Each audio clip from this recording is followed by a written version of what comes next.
बिस्मिल्लाहिर्रहमानिर्रहीम। फरमान मुस्तफ़ा सल्लल्लाहु तआला अलैहि वसल्लम, जो मुझ पर एक बार दुरूद शरीफ पढ़ेगा अल्लाह पाक उस पर 10 रहमतें भेजते हैं।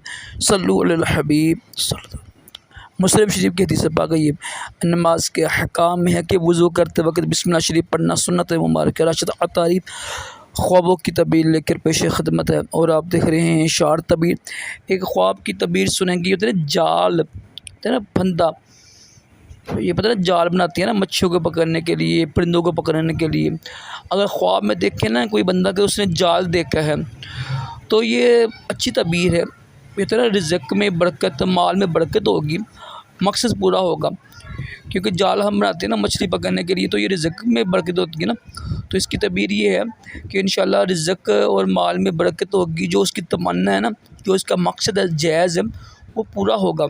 अल्लाह का शुक्र अदा करें, अच्छा ख्वाब है। अल्लाह पाक हम सब को अच्छे से अच्छे ख्वाब दिखाए, बुरे ख्वाबों से महफूज रखे और अपने प्यारे महबूब सल्लल्लाहु तआला अलैहि वसल्लम की ख्वाब में ज़ियारत भी नसीब करे। आमीन। सल्लु अलल हबीब सल्लल्लाहु तआला अला मुहम्मद।